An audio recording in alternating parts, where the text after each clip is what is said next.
ICI bank में 18% की rally देखी है इस एफएनओ में और आपको रचना जी कह रहे हैं बाय ऑन डिप्स का इस्तेमाल कीजिए। कल स्टॉक में जो गिरावट आई, अब यहां पर एक लॉन्ग कॉल आपको आती हुई दिख रही है 477 और फिर 480 का लक्ष्य आज के लिए रचना जी आपको देती हुई दिखेंगी।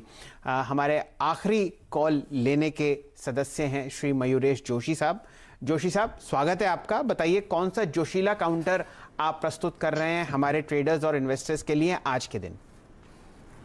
Morning Shail sir, morning Hemant ji, और good morning to everybody on the panel. तो मेरे ख्याल से आई थिंक पहले तो दो चीजें, एक जो इमर्जिंग मार्केट्स का एक आउटलुक दिया गया था फॉरेन ग्लोबल फर्म्स के पास और ग्लोबल मैनेजर्स के पास, 2021 का जो ट्रेड उभर के आ रहा है वो है emerging market theme, and India is the best placed in that. इसलिए कल की जो प्रॉफिट बुकिंग आई थी, शायद मार्केट कंसोलिडेटेड हो, थोड़ी और मुनाफा वसूली दिखे, but markets are in fine fettle and India is best placed. दूसरा शैल सर, जो आप डिस्कस कर रहे थे in terms of December series में मार्केट की मूव कैसे रहती है, यूएस मार्केट में पिछले 70 साल में 52 times market has rallied in December, which is 75% on the S&P. इसलिए आई थिंक कोई घबराना नहीं चाहिए, ब्रॉडर मार्केट्स पे बिल्कुल फोकस रखना चाहिए and economic indicators are improving. Gujarat Gas, ये मेरी कन्विक्शन पिक रहेगी आज के लिए। मुझे लगता है आई थिंक जैसे नंबर्स आए और जो गैस कंपनीज के आई थिंक वॉल्यूम ग्रोथ हुई है specifically for Gujarat gas, industrial units Morbi में बहुत अच्छी तरह से आई थिंक अनलॉक फेज के बाद वापस ओपन अप हुए हैं, तो volumes have grown quite tremendously. At the same time I think जो नीरज भाई एक आउटलुक देते हैं गैस कीमतों के ऊपर, गैस कीमतें अब कम एट एन ऑल टाइम लो, और अगर बढ़ती भी है तो एक पास थ्रू फैक्टर बिल्कुल रहता है जो मार्जिन्स को अफेक्ट नहीं करता। तीसरा, I think balance sheet strength बहुत जबरदस्त है, ROEs compare to IGL and MGL are far far better. और fourth, when cash flows are taken into account, और अगर हम और पोल्यूटिंग एरियाज की बात करें जो शायद सरकार ला सकती है, तारापुर हो, दहेज हो, you're probably looking at Bhavnagar as well, and industrial residential areas like Vasai, Virar, थाने, तो मुझे लगता है वॉल्यूम ग्रोथ भी काफी जबरदस्त हो सकती है। आई थिंक गुजरात गैस एक शायद कन्विक्शन पिक रहेगा for the next few weeks. और दो चीजें जोड़ना चाहता हूँ हेमंत जी, आई थिंक वो आप आपका ग्रीन बॉल बिल्कुल करिए, और शैल सर, दो अलग अलग पार्टी लेनी है राजेश जी और गाबा जी से। आप जो फोटो लगाते हैं लड्डू के, ऊंधियों के, थेपले के, इतनी भूख लगती है कि मुझे रात को ही मंगाना पड़ा। ये सर देखिए, तो आपकी पहली रिक्वेस्ट ये देखिए ग्रीन बॉल में लेकर आया हूँ। मुझे मालूम था आप इसकी डिमांड करेंगे और मैं इसको ड्रॉर में नीचे छोड़कर नहीं आया हूँ। देखिए मैं लेकर आया हूँ, और ये जो है ना, ये देखिए ये आज मिड कैप्स के लिए ऐसे उछलने वाली है, ये बात भी पक्की है। और ये क्यों उछलने वाली है ये आपको बताएंगे यतिन बिल्कुल तैयार है। और दूसरी बात, मैं आपके साथ बिल्कुल हूँ, दो पार्टी तो बनती हैं ये लोग पैसा बचाने के चक्कर में। देखिए, और ये राजेश जी ने कहा था हम जॉइंट पार्टी देंगे। राजेश जी, ये सब नहीं चलेगा, मतलब ऐसा नहीं हो सकता, हमें अलग अलग ही पार्टी चाहिए। मयूरेश जी, थैंक यू सो मच याद दिलाने के लिए। ये मैं बोलने वाला था लेकिन फिर हम दूसरे एक्सपर्ट के पास चले गए, तो ये कंजूसी नहीं चले। राजेश जी, ऐसा तो मत करिए आप, मतलब इतना लंबा घूम के आ रहे हैं, छुट्टी मनाकर आ रहे हैं, नई गाड़ी ले रहे हैं, तो पार्टी तो अलग अलग ही देंगे। गाबा जी से हम अलग से बात कर लेंगे। आपकी तरफ से प्रस्ताव आया था, इसीलिए सर ये आप ही के लिए है, तो पार्टी तो दो होंगी, है ना सर? बिल्कुल। और वैसे तो हम लोग आपको आमंत्रित कर नहीं सकते अपने स्टूडियोज पे पैंडेमिक के लिए, पार्टी कर लेंगे। नहीं हेमंत जी, सारे होटल खुले हुए हैं, आप क्या बात कीजिए। लेकिन दूसरा तरीका ये है, क्योंकि बहुत सारे लोग हैं ना अलग अलग जगह पर, तो आजकल एक नया कंसेप्ट आया है, मैं एक दिन शैल जी को भी बता रहा था।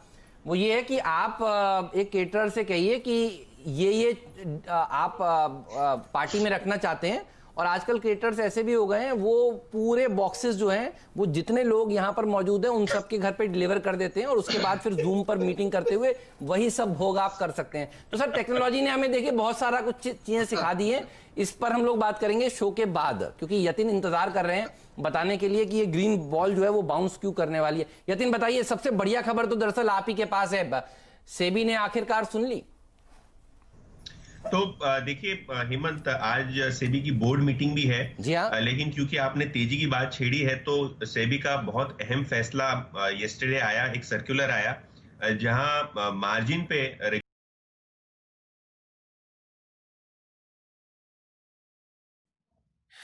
वीडियो में आगे बढ़ने से पहले डिस्क्रिप्शन बॉक्स में जो लिंक दिया गया है वहां पे क्लिक करके इंडिया के नंबर 1 ब्रोकरेज हाउस जीरोडा के साथ जुड़िए, जहां पे आपका ब्रोकरेज 0 लगेगा, और अगर लगेगा तो वो भी सिर्फ 20 रुपये इंटरडे ट्रेडिंग के लिए। रेगुलेटर ने बात की देखिए इसके अंदर दो कैटेगरीज की है सेबी ने, एक नॉन एफएनओ स्टॉक्स के लिए और एक एफएनओ स्टॉक्स के लिए।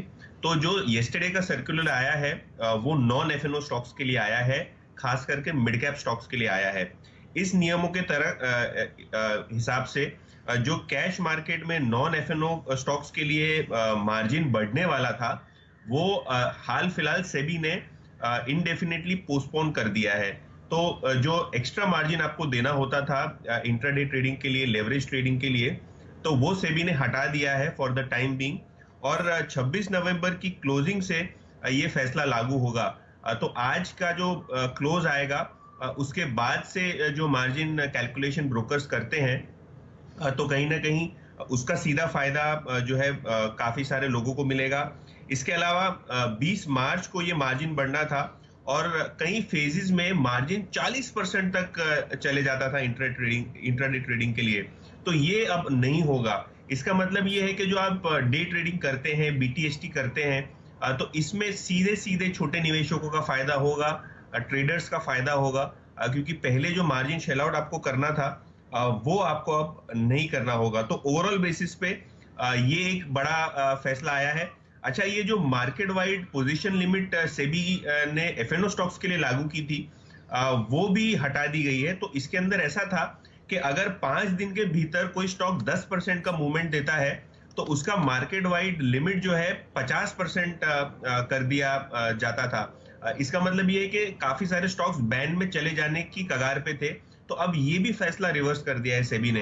तो बहुत बड़ी दो चीजें हैं कि सबसे पहले जो नॉन एफएनओ कैश स्टॉक्स पे जो मार्जिन बढ़ने वाला था उसको सेबी ने रोक दिया है, और दूसरी बात कि जो एफएनओ ट्रेडिंग में 10% से ज्यादा का मूवमेंट कोई स्टॉक में आ जाता, उसके अंदर जो बदलाव मार्केट वाइड पोजीशन लिमिट में किए जाने थे वो भी सेबी ने अभी रोक दी है। तो दो फ्रंट्स पे सेबी ने एक पॉजिटिव सर्कुलर जारी किया है। तो हेमंत जी, इसके दो फायदे मुझे एकदम आते हुए दिखते हैं। एक, दिन की जो डेली वॉल्यूम्स थी जो लगभग 25% कम हो गई थी 2 महीने के मुकाबले पहले, वो आपको वापस आती हुई दिखेंगी, और ब्रोकरेज स्टॉक्स अब आपको दोबारा तेजी में आते हुए दिखेंगे, क्योंकि ये सारी जो डे ट्रेडिंग के नियम थे इनकी वजह से आपने बहुत जबरदस्त एक लैक देखा वॉलेटिलिटी में भी और ब्रोकरेज इनकम्स में भी। तो जितने भी लिस्टेड ब्रोकरेज स्टॉक्स हैं वो आपको पिछले 2 दिन से बहुत शानदार तेजी में आते हुए दिख रहे हैं, और यही कारण शायद था कि वहां पर आपको जो इंट्राडे मूवमेंट था आपको हरे निशान में दिखा। खासतौर पर रिटेल ब्रोकिंग कंपनियां, देखिए रिटेल ब्रोकरेज, रिटेल जो ब्रोकिंग वाला पार्ट है वो बहुत ड्राई अप हो गया था। और अगर आप बात करें ब्रोकिंग के जो लोग हैं वो ये आपको बता रहे थे कि ये गलत हो रहा है, और अब आप देखिए फाइनली सेबी ने सुन ली है। कल अगर आप हमारा शो देख रहे थे 10 बजे के आसपास, ये सारे ब्रोकिंग स्टॉक्स पर देखिए तेजी करने की राय दी गई थी। जेएम फाइनेंशियल्स पर बात हुई थी, एबी मनी पर बात हुई थी, और देखिए ये वो पूरा का पूरा स्पेस है जो आज भी फिर बजिंग रहने वाला है। मयूरेश जोशी जी, मतलब इससे बढ़िया बात तो हो ही नहीं सकती। आपने कैसे रीड किया इस सर्कुलर को, बताइए सर।